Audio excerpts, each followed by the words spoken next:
Everybody, welcome back to our episode of FSI DFS Fancy NASCAR Picks. I'm your host, Mike Brewer 31. We have a truck race at North Wilkesboro. Last night we had, or some point yesterday, we had practice. Pretty long session, but we didn't have qualifying, so it's got to be a speculation video here, which it's the best I can do. It's going to be a short window between practice and qualifying. So again, if you want the official sheet when it comes out, then sign up for FSI DFS. If you go to the description of the video, go to our website. It's very cheap. It's $3 a day. It's $5 for the whole weekend. Or if you just want to pay $6, you can get pretty much both, or like all the sports today, which is going to get you soccer and baseball, NHL playoffs, NBA playoffs, PGA Showdown, and NASCAR. So and unfortunately, the cup race can be the same thing. I'll have to do a cup speculation video tonight for tomorrow because it's an all-star race and it has like those heats, and then it has I know they did qualifying, but that's the qualifying for usually like whatever heat they're in, and then they have like last chance race and fan vote and all those things. So um should be fun, but it's a nightmare to try to do a video to predict it for DFS purposes. So what do we know about North Wilkesboro? Like, the track was banned forever. They came back last year and ran it, and it was pretty cool. This year they repaved it, so you're seeing times that are a couple seconds faster. Like some guys ran 17 when like the fastest laps last year were like in the 20s. So grip is okay, but they said if you come into, I think it's turn 4 too fast, kind of a weird track where I think it has like let's see the description here. North Wilkesboro has a unique uphill back stretch and a downhill front stretch. And I think it's if you're coming from 4 to the front stretch, if you're too fast, the back of your truck can take off from behind you and swing out and potentially hit the wall. So they just got to kind of adjust their speed there. So and if you look at practice data, you just got to be a little bit careful with it because you're going to see it's such a long session, and you're going to, if you're going to look at it, you're going to be like, wow, when Brendan Queen, or Butterbean Queen, or whoever they call him, has had the fastest time. Well, that's because he went out and some of these drivers ran like a hot lap. They put out fresh tires and they did like a mock qualifying run. And some of them wanted to have some scuff tires for their qualifying run for strategy purposes. So yes, they looked great, but then like if you look at their 10 lap average, it wasn't as good. So the guys with yellow names didn't. If you look at their practice data, I had it estimated or put them like in the middle of the pack, or I took their actual, but they didn't have a ton of lap average. So like Stuart Friesen, he had his practice average was like 28, but Stuart Friesen for some reason and Ty Majeski like simultaneously hoods popped up during practice and they had to go to the pits and have like some damage checked out on the windshield and stuff like that. And if you look at Ross Chastain's numbers for practice, he looked okay, but he had a caution come out. He was leaking fluid in his drivetrain or something was falling out. So hopefully they got that fixed. If they didn't, he might have to qualify or he might not be able to qualify. We'll have to see. Or if there's an unapproved adjustment, he might just start in the back of the field. So just something to watch out here. So, anyways, we have some decent data to look at when it comes to this. We have Martinsville, we have North Wilkesboro, we have Darlington this year, which isn't as similar as Martinsville, but it just kind of shows recent form. Their track style on certain tracks like Phoenix, Richmond, Gateway, Martinsville, North Wilkesboro, so kind of putting that together as a composite average. And then what's their like overall like rank. and all those things. So try to cook those things together to see like kind of what the model would throw out at us. So Nicholas Sanchez, he's been fast. He's been winning poles. So he's been having to start in the back because he had to do adjustments after he wins the pole, but he's still been able to carve through the field and have good days. So, and he does have the advantage of having the number one pit stall, which is going to be huge because of winning the pole last week. So I think if he does start close to the front, that he definitely could be a dominator, early dominator. And if you take out his like wreck at North Wilkesboro last year, where he had several good trucks get taken out in a wreck, or maybe I think it's like yeah, like roads and high and kind of yeah, there's the wreck. Maybe I think of Martinsville where they all get taken out. There's one of these races in the data where I saw like there's a bunch of good drivers got taken out. Yeah, the same thing. It was like Sanchez and Eckes and Ben Rhodes last year got taken out by a Cruz. So um, he really can't. That's kind of pulling the dad down. So I had to do some adjusting on that. So, anyways, I think Sanchez is going to be a really good play if he's up there. Christian Eckes, the guys with baby blue are the ones from each manufacturer that got to test here uh, to go out and run some laps. So Eckes had the advantage of that. He said it was really helpful. He has been the dominant truck on short tracks. He won Martinsville. He was fourth in Darlington, just really good in his package. Again, last year got in a wreck, but had a really good truck before that, and is one of the highest ranked ones on this track style. So he's going to be a prime play here. If you can fit him in also at the price, is going to be really good. He's probably, he and Eckes are the top two drivers in the truck series that are regular drivers this season. You've had some other guys that have been decent, but these two are definitely the head of the class. And he also got a chance to test here. So I think that he's a potential prime play and a potential cash dominator also. Majeski, uh, also has run really, really well here. He just sometimes runs into trouble.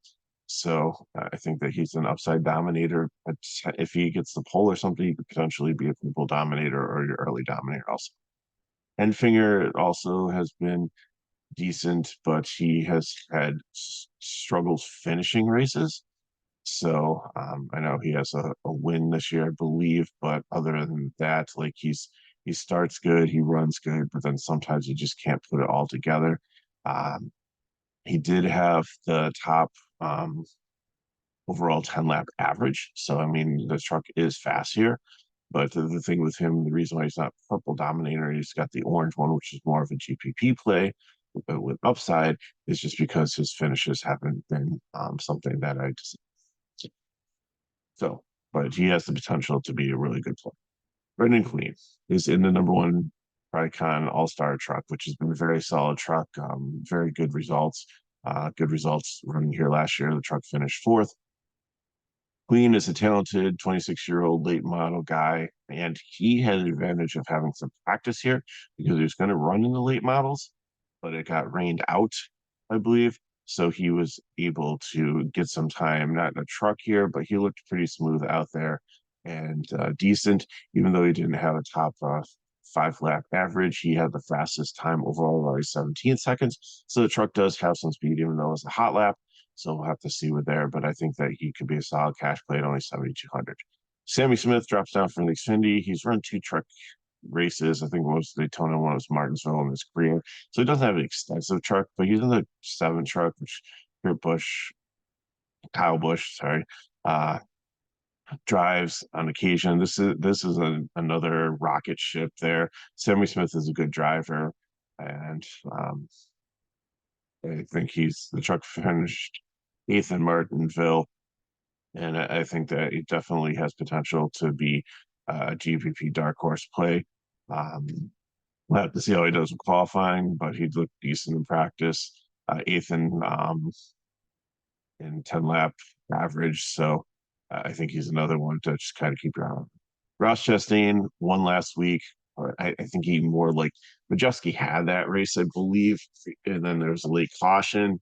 and it was a botched restart by some guys, and there's someone had a pit for tires, and it was just like heartbreaking because of how everything was set up.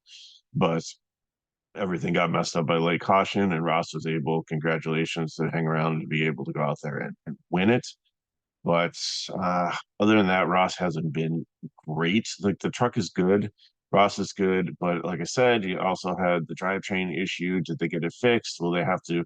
Will they qualify well? They have to start at the back of the field and then have to go through everybody, but they're being scored in like the top five, which is always dangerous. So I think Ross is a GPP play based on the pricing. I think it'll be popular based on winning last week and just being Ross Chastain, but we'll see. I don't think I'll have many shares of him unless he does end up not being able to qualify and he's starting dead last, and you know that he'll be able to carve through the field and he's just good chalk and you just have to pay the money for it.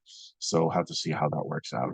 Ben Rhodes is the other truck here for the Fords that got to come here and test, which should help him a little bit, but his practice speed was 17th, so I think they're making some adjustments on it.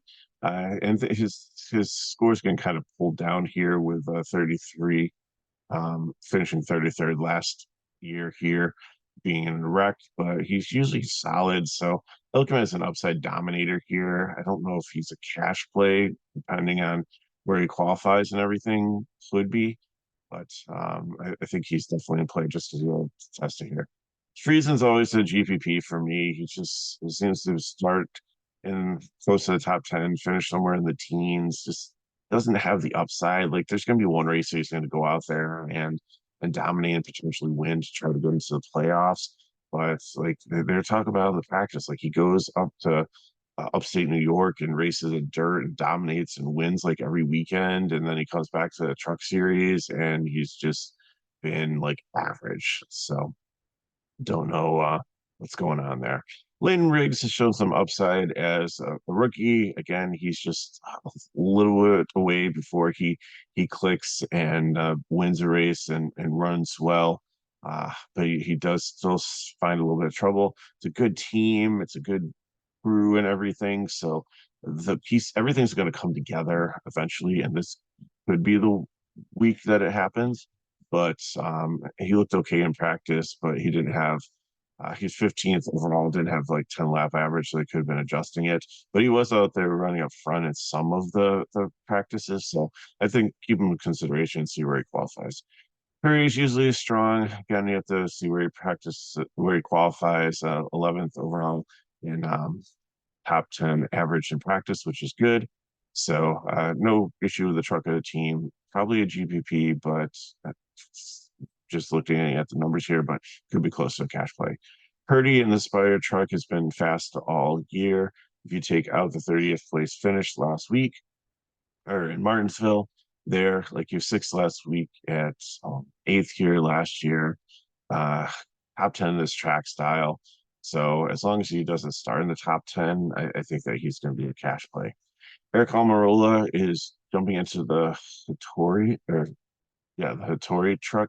We haven't seen the Hattori truck in a while. This is a truck that Austin Hill was so dominant in a couple of years ago, the 16. And Eric Almirola was in 2010, finished second overall in the truck series. He was pretty dominant in here. It's where he got his start.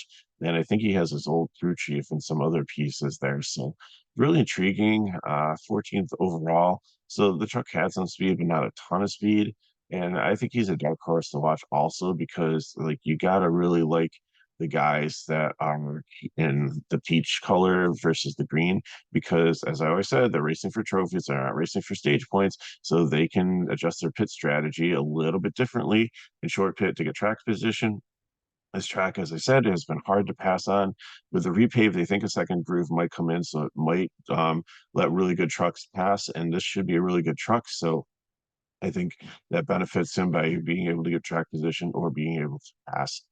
Jake Garcia is like he's been solid, but he's he was top 10 speed here in 10 lap average. Just the results haven't been there. Kind of feel like he's in the same boat as Enfinger. Just kind of got to see where he qualifies, and he could be a cash play if he's down because he has the upside to get into the top 10 or top 20. But if he starts up too high, then he's probably just going to be finished where he starts and just maybe break even, not have At 6,800 is not bad. I'd rather play him than figure 8K, which isn't a horrible price. So we'll have to see how that shakes out. Dawson Sutton's another one that you probably haven't heard of to keep your eye on. He is the son of the owner of Rackley Roofing, who's the co-owner of the team. And he was a kid whose father was into racing, so he got into iRacing, and then he was racing late models and has done pretty well in them. And he looked pretty good out there. Uh, this he has a 30th just because of I forget why I put that 30 in there, but he hasn't raced yet, so he has no data, but I had to throw something in there, and I forget why I pulled the 30. The only thing I can tell you about this is Rackley has had two teams quite often. And I don't know, maybe he gets the number one a truck here and they give Ty Dillon the second. But when Matt DiBenedetto was there, I believe Ross Chastain, I believe William Byron, I believe that some like all-star guys drove the second truck a couple of years ago, like maybe in like 2022. And I do remember there was occasional mechanical issues with it. So something to watch, but he looked good out there, and he has that experience on this track, I believe, in late models, and so in these style of short tracks. So he should be decent and one to kind of watch. So I threw the cash tag on him because he's not priced super egregiously for having the upside he does. Tanner Gray is usually pretty solid here. It looks like he's should be somewhere in the mid-teens. So if he qualifies there, then he should be able to pull it off, and he does have upside to get into the potentially the top 10. Matt Crafton, he's been down. He got in a wreck at I had an issue at Darlington last week, but overall Martinsville was decent, seventh here last year. So 21st in practice, but I think they were trying to adjust the truck here. I don't think he was out there like trying to run like full speed. Didn't have a 10 lap average. So I think they're trying to try some things on it, which is good because if they do get it figured out, then it might be a good long run truck. So I think he can definitely be in play. Kruth, love him as an upside dominator. Again, last year he was in a wreck or something happened to him, maybe a mechanical issue. But other than that, he's been solid this season. He came in number two overall with 10 lap average. So has some speed here. They've unloaded with that. They've got it dialed in. So we'll see if he, qualifies in the like top five or so. It definitely could be a dominator. If he qualifies in the top two or three, he maybe turn to a purple dominator and be a cash play for that. Guy, Gray, Ankrum, and Dillon, unless he has the second truck here, all uh, looked decent in practice here with a 10 lap average. Gray seventh, Ankrum sixth. Ankrum fourth, Gray sixth, Dye seventh. And I think that all of them could be solid cash plays. Just have to see where they start. And even Dillon, like truck was third here with DiBenedetto last year, and at Darlington he had a top 10. His recent form's been good. He's starting to put things together. Like I said, my only fear is if the 25 truck that finished ninth last week and everything's been coming together on and finished third last year goes to the Sun, and Dillon gets the seconds and not all the A-list resources from the team, who doesn't usually field two trucks, then that could be concerning. But we'll have to see how it qualifies. And in practice, he looked decent. So cash play, but might be GPP if we think that resources or something maybe we see on X or Twitter it like points us in that direction. Jack Wood's GPP, he was really fast out there in practice, but he's just has had some issues on the track getting the job done finishing, worse than some of the other guys that I've been questioning, like Jake Garcia and Emfinger. So I think he's just going to be GPP. Unless he goes out there and gets a pole or something with that speed, then he could maybe be an upside dominator. Hutchins, the fade, just single truck team doesn't race that often. 25th in speed here, 29th overall on the track style. Well, unless you're punting him and he's starting, he's the cheapest truck for a reason.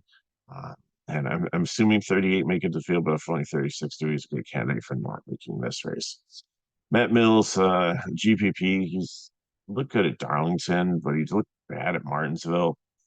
So he's been up and down, really doesn't have a ton of speed. So GPP for me. Stephon Parsons, really like him here. He's had a solid season. And even though he's 28th in style, he was 13th in 10 lap average here. And this is his home track. Like the Benny Parsons, I forget if it's his dad or his grandfather, some relation to him.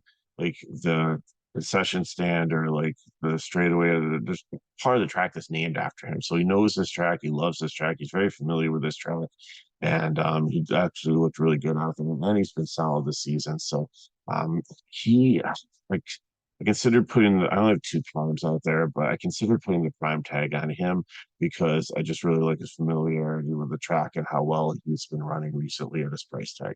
Dean Thompson, the same thing. Dean Thompson owes me because I had an outstanding lineup last week, and then he took out Chaim and Caruth.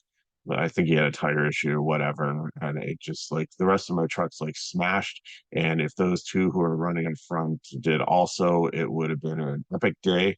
I still had a good day in light of it. So Dean Yomi, I'm going to put you as a prime play just because even though you look bad at Martinville and North Wilkesboro last year, you look like you had the speed here. And I think you're getting to the point where things are going to come together too. If you can put a whole race together, I think that he could be very solid. Connor Jones, GPP, this guy, he runs in the 20s. Like he looked like he had a little bit of speed, but he didn't have any 10 lap average. Justin S. Carroll, I didn't even see him out there in practice. So I don't even know if he's going to race. But without being out there for the practice session, I'm very skeptical on if it's even if he does race, if it's just going to stay in park. Lawless Allen, not great at Martinsville, but this was North Wilkesboro last year and Darlington decent. So GPP potential cash play. Brett Holmes, same thing. And Timmy Hill wasn't good here last year, but he was been decent at Martinsville and like top 20 there, top 15 or top 15 at Darlington. So keep your eye on him as a potential cash play as a punt. Mason Massey looked good at Martinsville, didn't look good at Darlington. Uh, okay here in 10 lap average. Spencer Boyd, I think, is going to be a fade. It's just this team hasn't been great. Josh Reum, even though he's in the AM truck and not in the Reum truck, I think that's going to be a fade also. Uh, Clayton Green, maybe a GPP. He actually is he's a vet from Arca East and late model guy, and has definitely had some decent runs in late model on similar tracks. So I don't think he's a fade. I think he's in consideration, almost in the top 20 and 10 lap average. And Thad Moffitt was also not Thad Moffitt as a fade, but he might be coming off of that because he was 18th last week. He's been keeping it clean and pointing in the right direction. I just feel like it's a kiss of death as soon as I make a recommendation that he's come away from the table with the Harrison Burtons and the John Hunter Nemecheks and the Joe Graff Jr., who can't even defend himself because he hasn't really raced this season in any series. Then they're like one of the first ones out and wrecks a bunch of good trucks in the process. So again, we'll have to see with that. So that's what I got for you. Again, sorry we don't have. I don't know why they didn't do practice and qualifying in the same day, but it's going to be a very tight window. So I'll have the information off FSI DFS. I will not have a chance to do like a quick video today. In the meantime, to try to catch you guys up. So or girls, I know both. It's pretty cool to see. Um, all you who watch these videos. I appreciate that. I try to do what I can to help out. So hopefully this points you in the right direction, gives you some notes to consider. So like the ones I really like are the ones that tested here. Atkinson Time, if you can get them in, Sanchez. And like I said, there's some really cool new names here in Queen and Sutton that could be decent. And then I think you have a solid like group in like Dye, Gray, Taylor Gray, Ankrum, potentially Dylan Parsons, and Dean Thomas to fill out the rest of your lineup. So that's what I got for you. Good luck in your contest. Hope you have an amazing weekend. If these videos help you, help us back, like the video, subscribe to our channel, and share with your friends. And as always, if you have questions, just put in the chat below. So I'll try to get something out similar for the cup video after we see some of the information that we have tonight.